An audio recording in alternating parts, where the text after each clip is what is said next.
16절에서 마지막 20절까지입니다.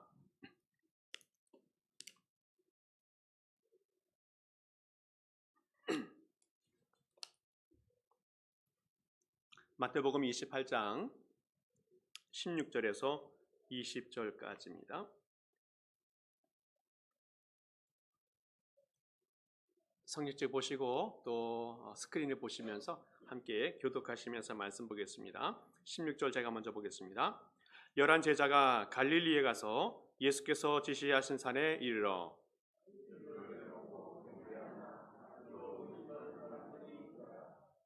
예수께서 나와 말씀하여 이르시되 하늘과 땅의 모든 권세를 내게 주셨으니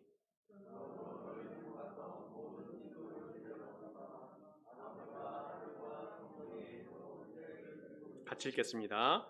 내가 너희에게 분부한 모든 것을 가르쳐 지키게 하라. 볼지어다 내가 세상 끝날까지 너희와 항상 함께 있으리라 하시니라. 아멘. 스크린을 한번 띄워주시겠습니까? 처음에 화면을요. 지금 연초부터 저하고 어떤 말씀을 나누고 있는지 간단하게는 정리를 좀 하고 가야 될 것 같아요. 그래서 앞으로 어떻게 우리가 살아가야 할지, 그리고 앞으로 어떤 마음을 갖고 살아갈지에 대한 정리를 좀 하는 시간이 좀 필요한 것 같아요. 제가 이 교회 부임하고 여러 가지 생각을 하면서 하나님께서 받았던 말씀이 무엇인가 하면 행복이라는 단어였습니다.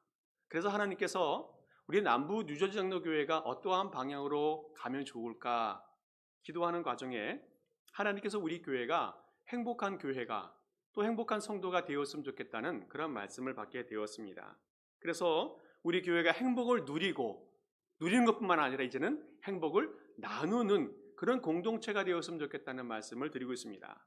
분명한 것은 행복은 하나님과 함께 할 때에, 예수 그리스도와 함께 할 때에 누릴 수 있다는 겁니다.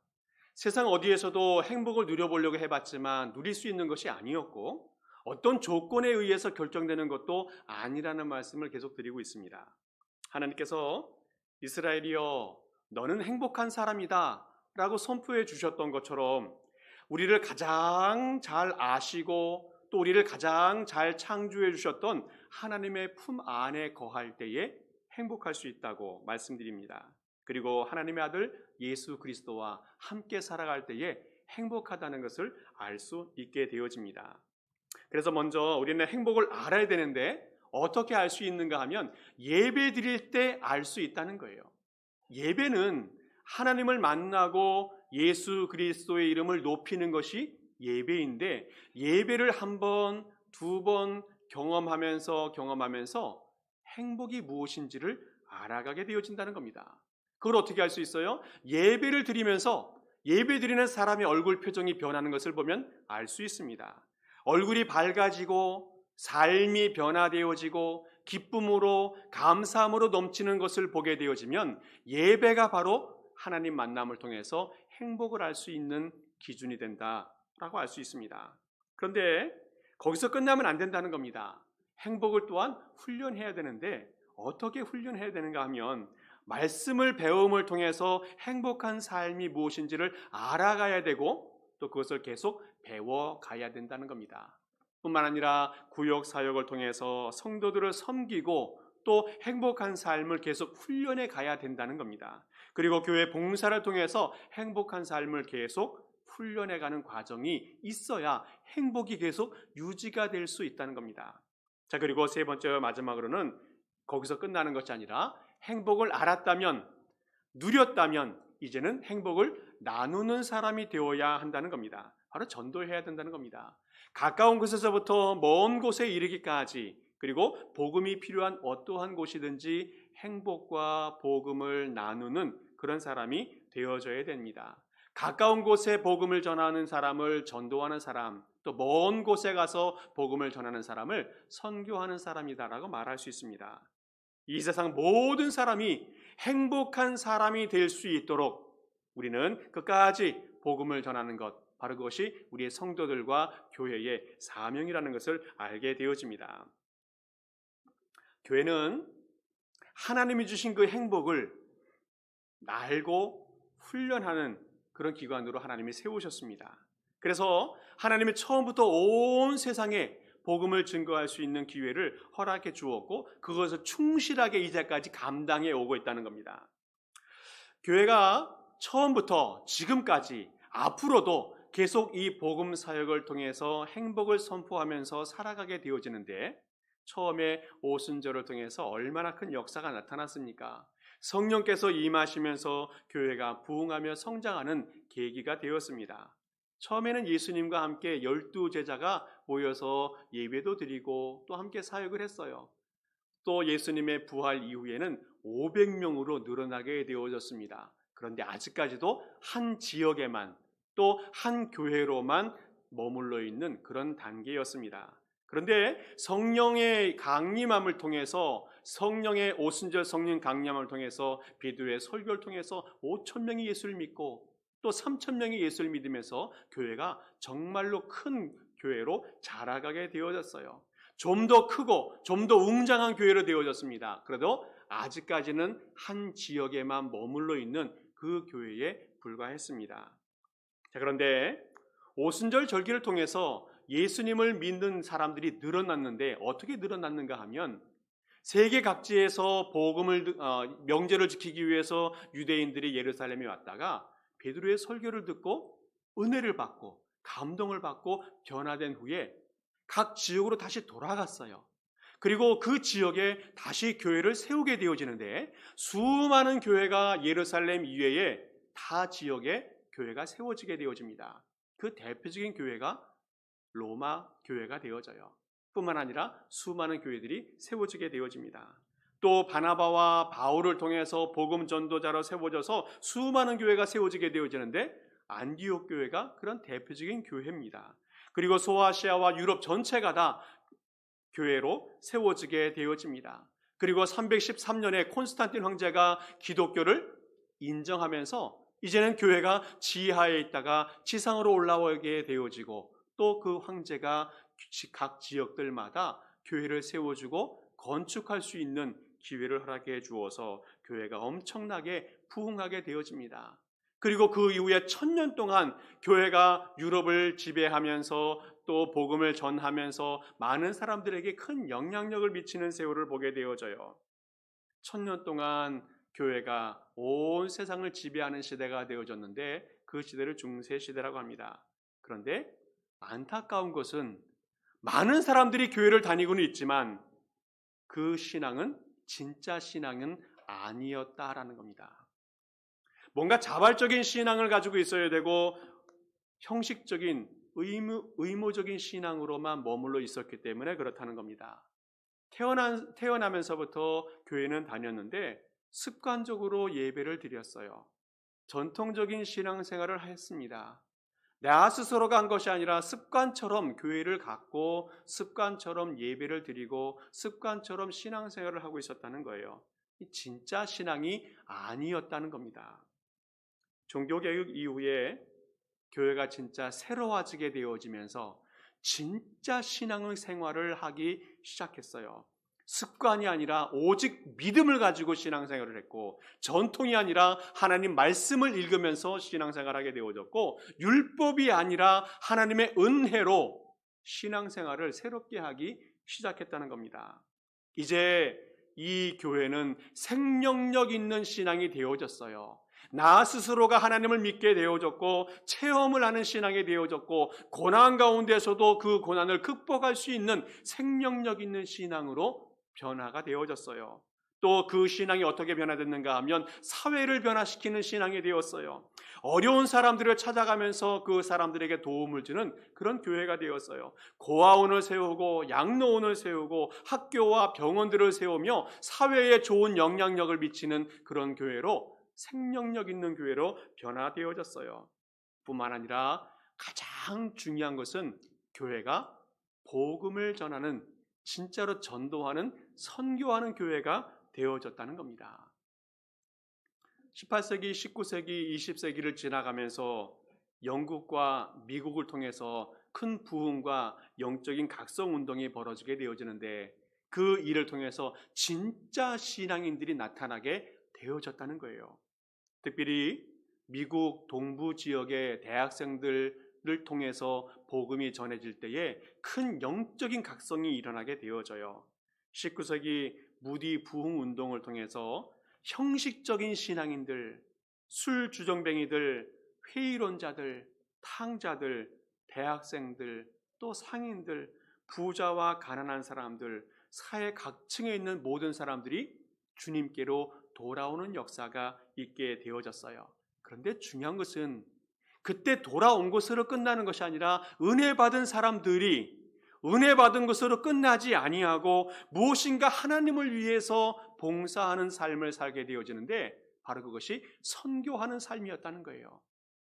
특별히 각 지역의 많은 사람들에게 전도하는 것뿐만 아니라 세계 선교를 위해서 몸바치는 사람들이 많이 생겼어요. 아프리카와 아시아와 또 남아메리카로 흩어지면서 복음을 전하는 교회로, 정말 생명력 있는 교회로 다시 탄생하게 되어집니다. 그 결과로 은둔의 나라였던 조선에까지 언더우드나 알펜셀러 같은 초기 선교사님들이 가게 되어져서 그 나라가 복음으로 변화되는 역사가 있게 되어졌다는 거예요. 교회가 이렇게 세월이 흘러가면서 부흥하고 성장하게 되어졌는데 그 모든 과정에는 가장 중요한 주역들이 있었는데 바로 그분들이 누군가 하면 전도하는 분, 선교하는 분들이었다는 거예요. 그분들은 항상 뜨거운 성령의 체험을 하고 있었어요. 날마다 하나님을 만나면서 새로워지고 있었어요. 주님의 능력을 경험하였습니다. 날마다 주님으로 인해서 영원한 생명을 누리고 생명력 있는 삶을 살아가는 사람이 되어졌다는 거예요. 그리고 그 큰 뜨거운 은혜를 받은 분들이 어떻게 변화됐는가 하면 이제는 주님을 위해서 무슨 일을 할 수 있을까? 주님을 위해서 내 삶을 어떻게 헌신할 수 있을까? 주님이 기뻐하시는 일은 무엇일까를 고민하면서 그 일을 찾아가게 되어졌다는 거예요. 예레미야가 이런 고백하지 않습니까? 예레미야 20장 보게 되어지면 내가 다시는 주님의 말씀을 선포하지 아니하며 그의 이름으로 말하지 아니하리라 하면 나의 마음이 불붙는 것 같아서 골수에 사무치니 답답하여서 견딜 수가 없다는 말씀하고 있습니다. 예레미야 마음속에 불붙는 것 같은 성령의 은혜가 임하여서 하나님의 말씀을 외치지 않을 수 없었다는 거예요. 아마 역사 속에 나타났던 수많은 선교사님들과 전도자들이 그런 마음을 가졌어요. 은혜 받으면 말을 해야 되고 은혜 받으면 주님을 위해서 헌신해야 되고 은혜 받으면 성령의 충만함을 가지고 주의 사랑과 복음을 외치는 사람이 될 수 있게 되어진다는 겁니다. 그래서 그분들이 그 마음을 가지고 선교지에 가서 전도지에 가서 헌신하고 희생하고 자신의 젊음을 바치고 어떤 사람들은 가족들의 희생을 감수하면서까지라도 그 일을 감당하면서 그 복음이 온 세상에 증거될 수 있게 해 주었어요. 아직까지도 그들의 손길과 그들의 정성과 헌신을 통해서 온 세상의 사람들이 복음을 맛보게 되어지고 있다는 겁니다. 지금도 코로나 사태 때문에 온 세상이 어려움을 겪고 있습니다. 교회도 어렵지만 선교사님들은 정말로 어려운 삶을 살고 있어요. 특별히 교회마다 재정이 어렵다 보니까 재정을 줄이고 그 중에서 가장 먼저 선교비를 줄이거나 또 선교비를 중단하는 경우가 많이 있습니다. 이 안타까운 현실입니다. 그런데 놀라운 것은 해외 선교사님들에게 설문조사를 해보았더니 아직도 75%는 그 어려운 과정에서도 선교 사역을 계속 이어가고 있다라는 겁니다. 저도 감사하게도 며칠 전에도 그렇고 계속 친구하고 연락을 하게 되는데 선교비가 떨어지고 후원하던 교회에서 선교비를 줄이고 그런 일 때문에 어려움을 겪고 있는 친구가 있어요. 그럼에도 불구하고 지금 선교지에 가서 열심히 사역하고 있는 친구 있습니다. 중국에서 쫓겨나가지고 대만에 가서 사역하는 친구도 있어요. 나름대로는 죽음 앞에 받은 그 은혜가 크고 그 헌신의 마음을 가지고 열심히 사역하고 복음을 증거하는 그런 선교사님들, 전도자들이 있다는 것을 꼭 기억할 수 있기를 바랍니다. 오늘 성경 말씀을 통해서 예수님은 우리들에게 또 예수님의 제자들에게 복음 증거하는 삶을 살라고 당부해 주고 있습니다. 그리고 구체적으로 어떻게 복음을 증거해야 될지 그 단계들을 말씀해 주고 있는데, 오늘 그 말씀을 함께 묵상하면서 우리가 어떻게 전도자의 삶을 살아갈 수 있을지 한번 생각해 보면 좋겠습니다. 먼저 주님께서 말씀하시는 것은 가라라고 말씀하고 있어요. 복음 전파의 출발점은 먼저 가는 곳에 있습니다. 가는 곳. 앞에서 이야기했지만 전도자들, 선교사님들은 복음이 필요한 곳에 먼저 복음을 들고 갔습니다. 가야 돼요. 아무것도 가지 않으면 아무 일도 벌어지지 않는다는 겁니다. 듣도 보도 못한 나라들입니다. 언어도 모르고 또 문화도 모르는 사람들인데 오직 예수님의 마음만, 오직 예수님의 사랑만, 예수님의 복음만 품고 그냥 갔어요. 그리고 열매를 맺어갑니다. 예수님도 예수님의 제자들을 파송합니다. 잃어버린 자들에게 가라라고 말씀하시면서 제자들을 파송하는 것을 보게 되어져요. 그리고 하나님의 나라 복음을 선포하고 있습니다. 오늘 성경에서 가라라고 할 때 그 가라라고 하는 말의 뜻은 계속적인 어떤 반복적인 의미가 그 가운데 있습니다. 전도는, 선교는 지속적으로 해야 되고 적극적으로 해야 되고 능동적으로 해야 한다는 것을 말씀해 주고 있어요. 그래서 예수님도 12제자를 직접 파송해 보십니다. 또 70명의 제자들을 모아서 파송해 보기도 합니다. 또 어쩔 때는 2명씩 짝을 지어서 파송을 해봅니다. 그래서 예수님과 함께 전도 훈련을 하면서 파송을 받아서 각 지역에 흩어져서 예수님을 증거하고 하나님의 나라를 선포하는 일들을 계속 훈련하는 것을 보게 되어집니다. 하나님은 항상 지금도 하나님의 메시지를 들고 갈 수 있는 전도자와 선교자를 찾고 계신다는 겁니다. 이사야가 성전에 들어가서 하나님을 만나고 하나님의 음성을 듣고 또 하나님의 부르심에 응답하는 모습을 보게 되어져요. 이사야 6장 말씀에서도 내가 또 주의 목소리를 들으니 주께서 이르시되 내가 누구를 보내며 누가 우리를 위해서 갈고 하시니 그때 내가 이르되 내가 여기 있나이다. 나를 보내소서. 하나님은 항상 보낼 자를 찾고 있는데 그 부르심에 응답하는 모든 성도들이 될 수 있기를 축복합니다. 또 요나는 니느웨를 복음을 전도하라는 그런 명령을 받아서 가게 되어집니다.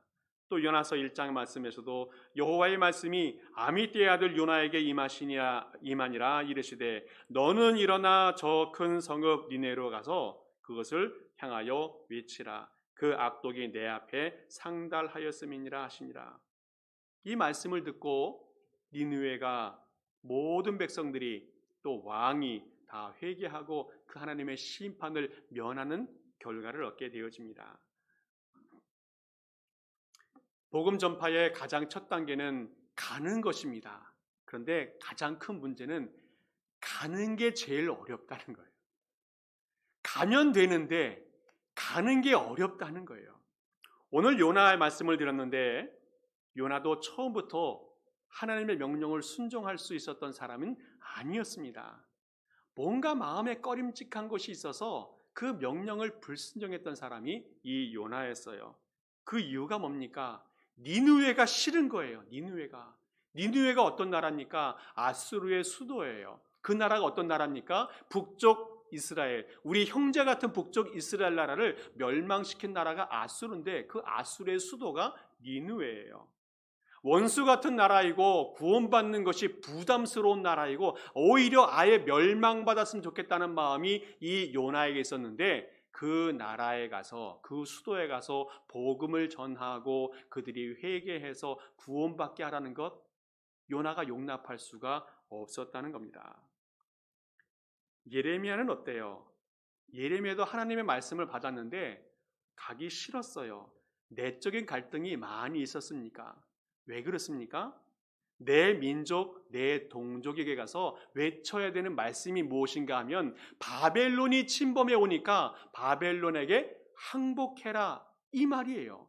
그러니까 이 예레미야 마음속에 이 말이 전하기가 너무 부담스러웠어요. 또 이 말을 전했더니 동족들이 너무 미워해서 핍박해서 감옥에 가두어서 너무 부담스러운 말씀이었습니다. 또 왜 전도하기가 어려워요? 창피하니까. 내가 아는 사람들 찾아가서 예수님 이야기하는 것이 부끄럽고 낯뜨거워서 못하는 경우도 있습니다. 또 어떤 경우가 있습니까? 나도 잘 살지 못하는데 내가 무슨 주제로 전도를 해 하는 그런 사람도 있어요. 또 귀찮아서 못하고, 또 관심이 없어서 못하고, 또 서로를 간섭하기 불편하니까 전도 못하고, 뭐 수많은 이유들이 있어서 전도 못하고 가지 못하는 이유들이 많이 있습니다. 그런데 우리는 이것을 극복해야 돼요. 극복해야 됩니다. 어떻게 극복할 수 있습니까? 가장 먼저는 뜨거운 경험이 있어야 돼요. 경험이. 오늘 성경 말씀 보게 되어지면 첫 절에 예수님께서 말씀하십니다. 갈릴리로 가서 만나자. 갈릴리에서 만나자. 갈릴리가 어떤 곳입니까? 갈릴리는 예루살렘에서 먼 곳으로 떨어져 있어요. 그래서 소외된 장소가 이 갈릴리입니다. 또 로마로부터 많은 억압과 착취가 있었던 것이 이 갈릴리예요. 또 종교인들로부터 많이 무시당하고 기만당했던 곳이 이 갈릴리입니다. 그럼에도 불구하고 예수님께서 이곳에서 가장 먼저 사역을 시작하셨고 예수님의 관심과 사랑이 많았던 지역이 이 갈릴리였어요. 그래서 예수님의 제자 중에 많은 사람들이 여기서 선택을 받게 되어지는데, 그래서 예수님이 부활할 그 십자가에 달려 돌아가셨을 때 예수님 버리고 도망간 사람이 7명 있는데 그 사람들이 다 이 갈릴리에서 다시 어부 생활을 시작했던 장소예요.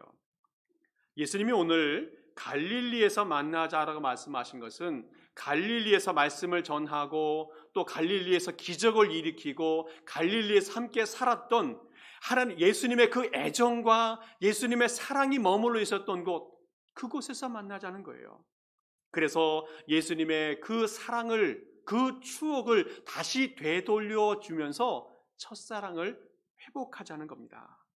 제자들은 지금 예수님을 잊어버림을 통해서 신앙도 잊어버리고 열정도 잊어버리고 인생의 의미도 잊어버리면서 살아가고 있는 그 현실 속에서 예수님이 갈릴리에서 만나자라고 말씀하시면서 우리의 신앙을 새로 출발하자는 그런 권면을 주님께서 하시는 겁니다.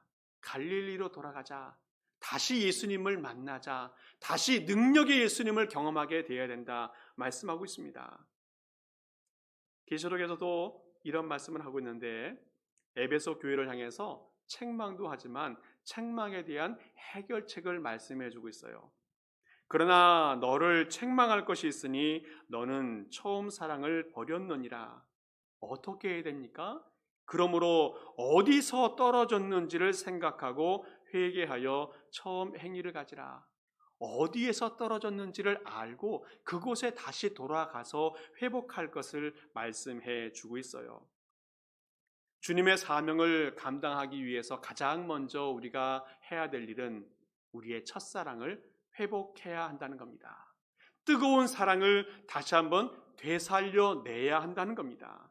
그러면 우리 마음속에 뜨거운 곳이 있으면 말하고 싶어하고 새로운 사람 만나서 예수님의 사랑을 전하고 싶어하고 무엇인가 내 속에 있는 뜨거운 것이 전달될 수 있는 그런 방법을 찾아가게 되어진다는 겁니다.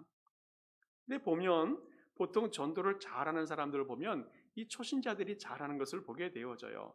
왜 그렇습니까? 초신자들은 예수님 믿은 지 얼마 안 된 분들이에요. 예수님의 그 첫사랑을 경험한 지 얼마 안 된 분들이기 때문에 더 전도를 잘하는 것 같아요. 그래서 본인이 경험한 것, 본인이 예수님 만난 것, 이것을 정말 말하고 싶어서 안달이 난답니다. 그러면 오래된 분들, 첫사랑을 잃어버린 분들, 이 묵은 신앙인들, 이분들은 어떻게 첫사랑을 회복할 수 있을까? 하나님께서 기회를 주십니다. 그것은 뜨거운 성령의 체험이 있으면 가능해요. 뜨거운 성령의 체험.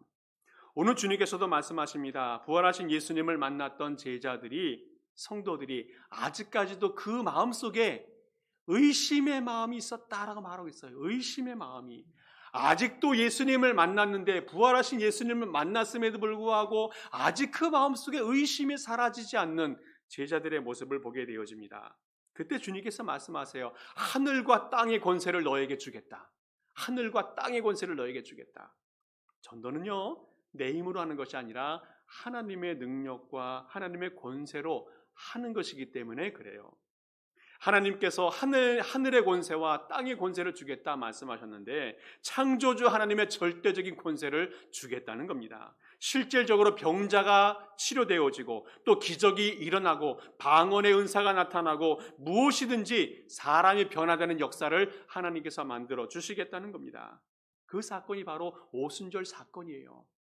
성령의 임재하심을 통해서 모든 성도들이 성령의 충만함을 받게 되어지는데, 이것은 인류 역사에 정말 큰 사건이 되어지고 교회의 부흥과 출발이 되어지는 정말 놀라운 역사를 주님께서 만들어내어 주셨어요.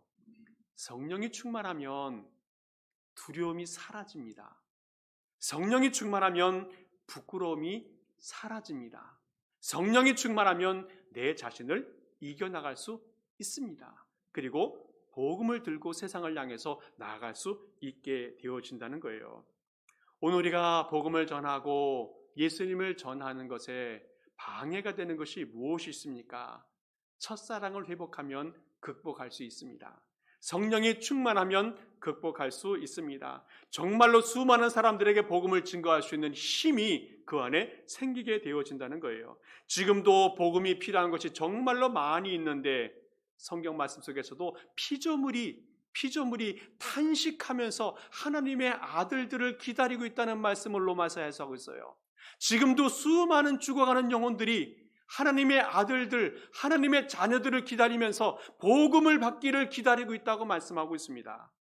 오늘 우리 모든 성도님들이 첫사랑이 회복이 되어지고 성령의 충만함을 입음을 통해서 담대함으로 세상을 향해서 나아가 복음을 증거하는 모든 성도 될 수 있기를 간절히 축복합니다. 또 하나 복음 단계를 위해서 두 번째 단계는 뭐냐면 가르치라는 말씀을 하고 있어요. 가르치라. 복음을 들고 나아가는 것도 중요한데 그 후에 무엇을 해야 되는가 하면 하나님의 말씀을 가르쳐야 된다는 겁니다. 근데 우리가 전도할 때 착각하는 것이 뭐냐면 내가 가고 내가 복음을 전하고 내가 변화시키고 내가 교회를 인도하고 내가 모든 일을 다 해야 된다고 생각하는 그런 착각이 있습니다. 그렇지 않아요. 내가 하는 것이 아니라 전도는 하나님이 하신다는 겁니다. 그래서 하나님의 선교라고 말을 해요. 내가 변화시키려고 아무리 노력을 해도 사람이 변하지 않습니다. 그런데 그냥 하나님 말씀을 전해 놓으면, 하나님 말씀을 선포해 놓으면, 하나님 말씀을 가르쳐 주면 사람이 변하는 것을 보게 되어져요. 하나님 말씀은 생명력이 있고 운동력이 있고 역사하는 힘이 크다라고 말씀하고 있었어요. 성령께서 그 말씀을 받은 사람의 마음을 녹여주시고 마음이 변화되게 하고 마음이 열리게 하고 뭔가 하나님의 사랑을 받아들일 수 있는 사람으로 변화되게 되어진다는 겁니다. 유창한 말이 필요 없습니다. 무식할지라도 하나님 말씀만 그대로 정확하게 전달하면 하나님이 그 후에 역사한다는 겁니다. 하나님의 말씀은 문화의 장벽을 넘어서고 언어의 장벽을 뛰어넘고 또 인종의 장벽을 뛰어넘는 것을 보게 되어집니다. 하나님 말씀이 선포되어지게 되면 사람이 변화되고 교회가 세워지게 되어지고 세상이 변화되는 역사가 나타나게 되어진다는 겁니다. 내가 할 일은 오직 한 가지, 하나님 말씀만 가르쳐주면 된다는 거예요. 전도자, 선교사의 대명사 하면 사도 바울을 들 수가 있겠는데, 사도 바울은 언제나 전도하면 성공을 했는가, 또 열매를 맺었는가 한번 생각해 보면 그렇지 않은 때도 많이 있었던 것 같아요. 사도행전 17장 보게 되어지면 아덴, 아테네에 가서 복음을 전하는 그런 기사가 기록되어졌는데, 아마도 이 바울도 철학의 도시인 아테네에 갈 때에 아마 부담이 좀 있었던 것 같아요. 긴장이 좀 되었던 것 같아요. 그래서 성경 말씀을 잘 읽어보면 그 바울의 마음속에 격분했다, 변론했다, 쟁론했다는 말이 계속 반복돼서 나오는 것을 보게 되어집니다. 사도행전 17장 16절부터 17절까지 한번 읽어본다면, 바울이 아덴에서 그들을 기다리다가 그 성에 우상이 가득한 것을 보고 마음에 격분하여 회당에서는 유대인과 경건한 사람들과 또 장터에서는 날마다 만나는 사람들과 변론하니, 어떤 에피쿠로스와 스토아 철학자들도 바울과 쟁론할세. 바울이 이런 마음을 가지고 전도를 열심히 했는지 모르겠지만, 전도를 실패했는지 성공했는지 많은 학자들의 의견이 분분합니다. 근데 중요한 것은 오늘 이 아테네에는 세례받았다는 기록이 없어요. 그리고 교회가 세워졌다라는 기록이 없다라는 겁니다. 전도는요, 논쟁할 필요도 없고 설득할 필요도 없고 그와 싸울 필요가 없습니다.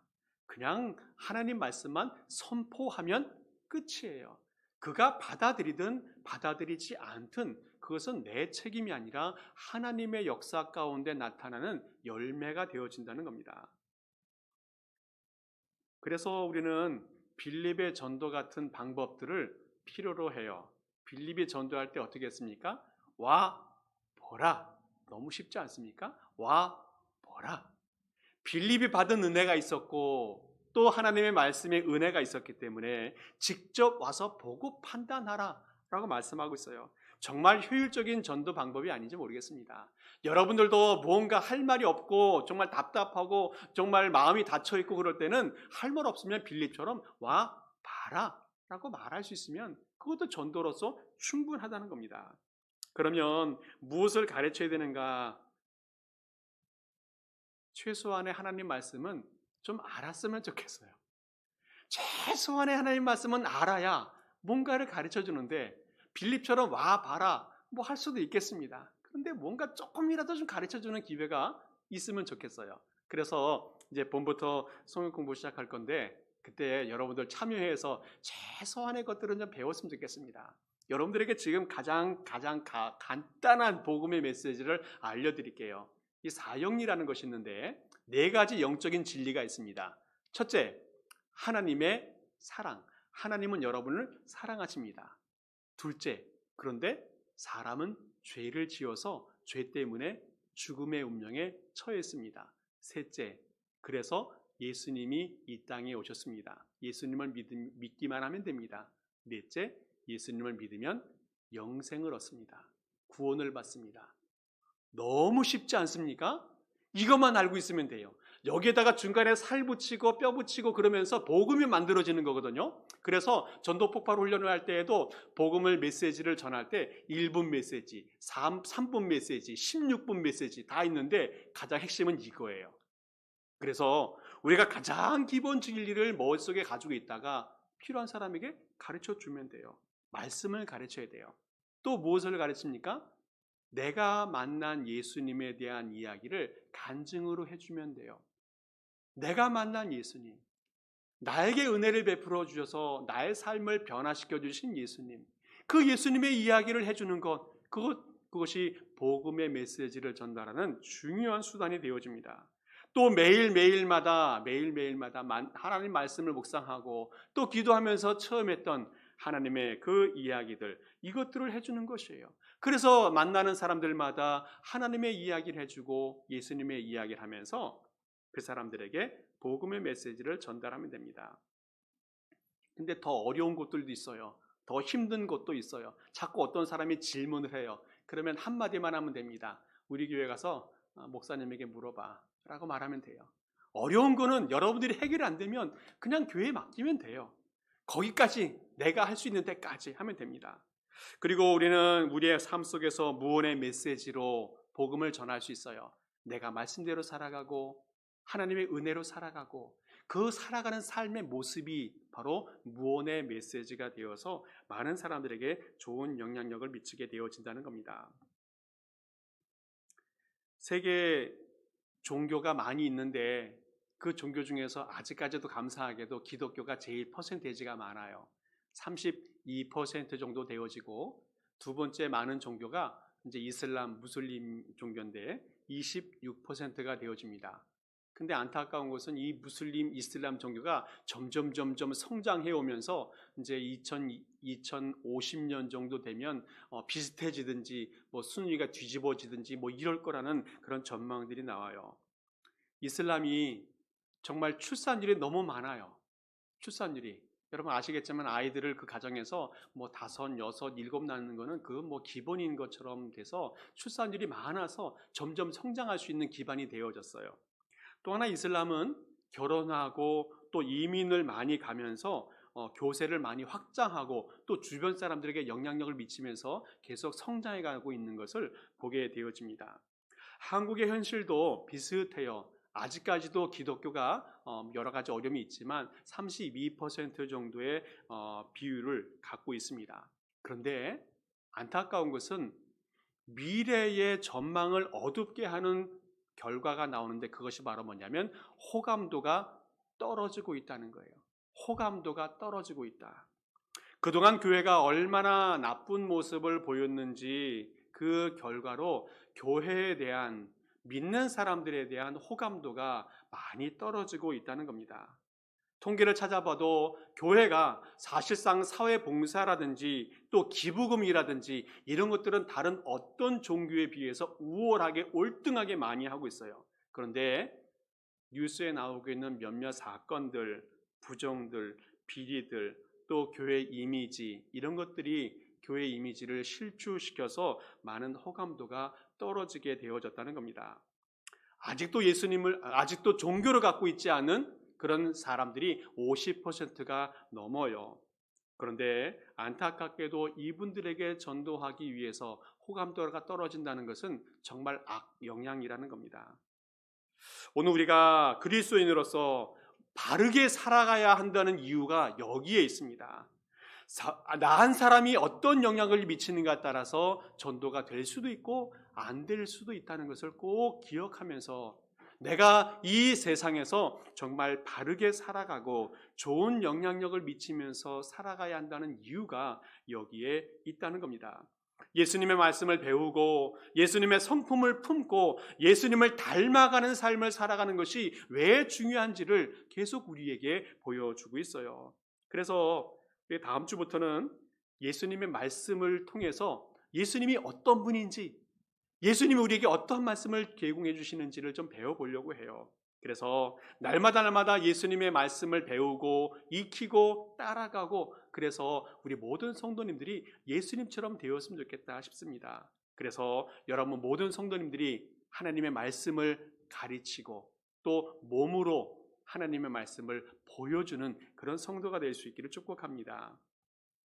세 번째로는요, 세례를 주라고 말씀하고 있어요. 가고 말씀을 전하고 그 다음으로는 세례를 주어야 된다라고 말하고 있는데, 이것은 개인이 하는 것이 아니라 교회가 감당해야 될 일이라고 여겨집니다.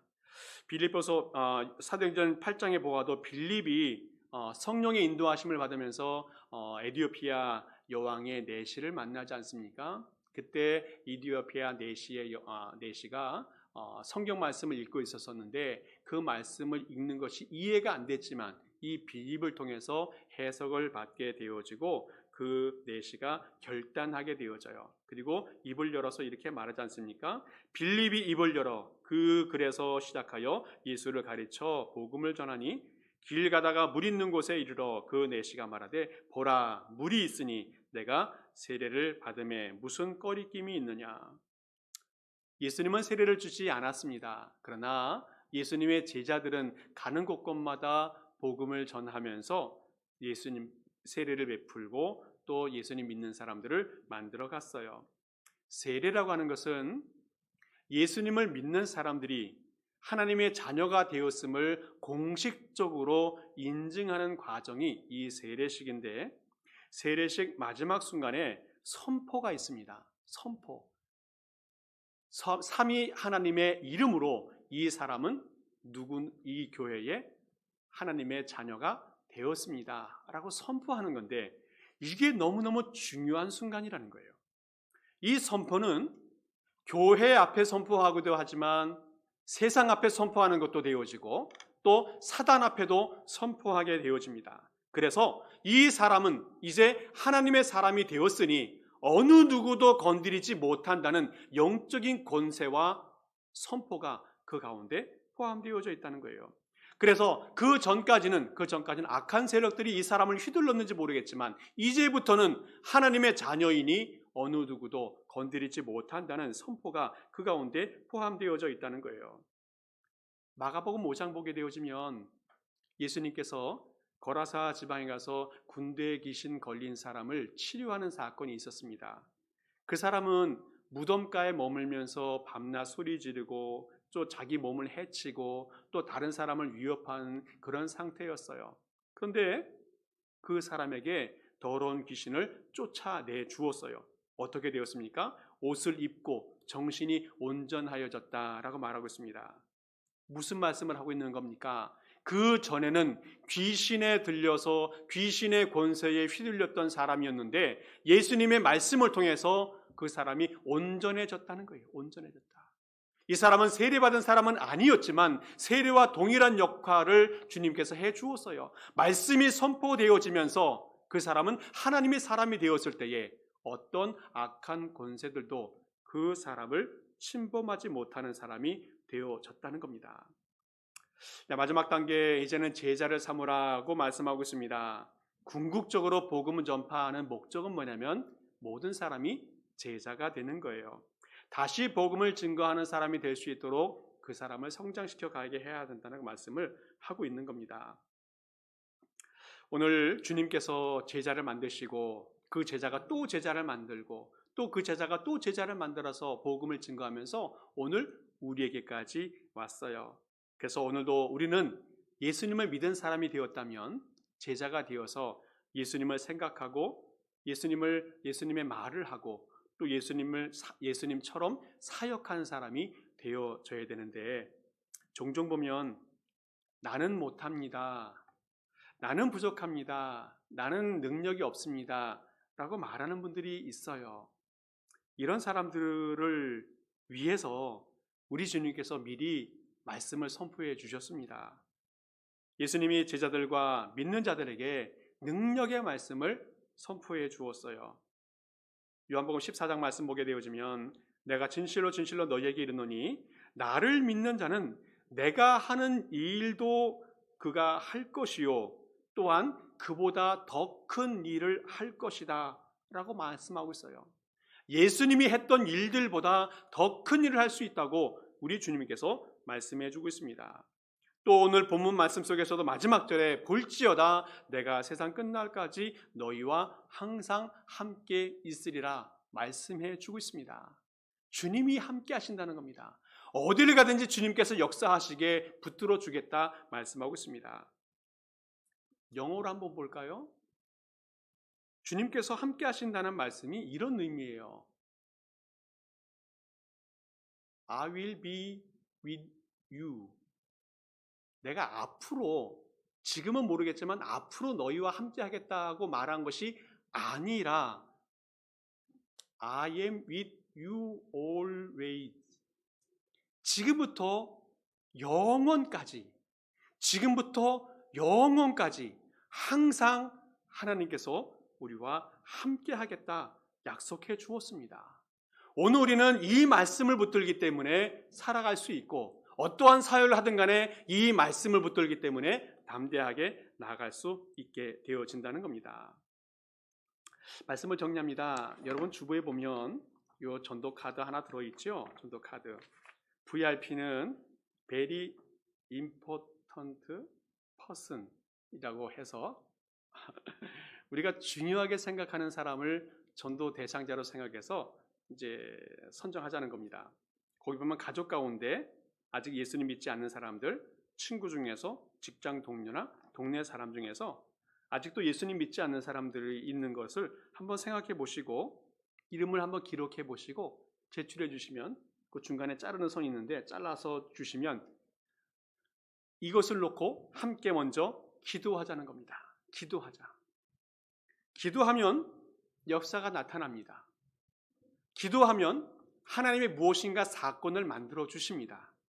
기도하면 무엇인가 일이 벌어지게 되어져 있어요. 그러면 하나님께서 그 일을 통해서 무엇인가 새로운 역사를 만들어 갑니다. 윗장은 본인이 갖고 아래쪽은 제출해 주시면 제가 기도하겠습니다. 그래서 기도하면서 이 문제, 이 사역을 감당해 가면 좋겠습니다. 전도하는 것, 선교는 실패가 없습니다. 우리가 복음을 들고 나아가면 하나님께서 승리하시겠다, 또 내가 세상 끝날까지 함께하겠다 약속해 주셨습니다. 그리고 교회는 예수님이 재림하는 그날까지 계속 이 사역을 진행하게 되어줄 겁니다. 우리 모든 성도님들 주님의 구원 사역에 함께 동참하고 함께 쓰임받는 모든 성도 될 수 있기를 간절히 축복합니다. 함께 기도하겠습니다. 아버지 하나님 감사합니다. 먼저 우리가 하나님을 믿고 예수님을 영접함으로 행복의 길을 가게 하시니 감사를 드립니다. 이제는 받은 행복과 은혜를 나누는 성도가 되게 하여 주옵소서. 복음을 전하게 하시고 어려운 이웃들을 초청하는 성도가 되게 하여 주옵소서. 우리 교회를 통해서 예수님의 귀한 사역을 잘 감당하게 하시고 이 자리에서 예수님을 알아가는 자리, 이 자리가 예수님을 믿는 구원의 자리가 되게 하시고 이 자리가 영원히 구원받는 영광의 자리가 되게 하여 주옵소서. 우리 모든 성도가 이 귀한 사역에 참여하여 쓰임받는 역사가 있게 하옵소서. 감사드리며 예수 그리스도의 이름으로 기도하옵나이다. 아멘.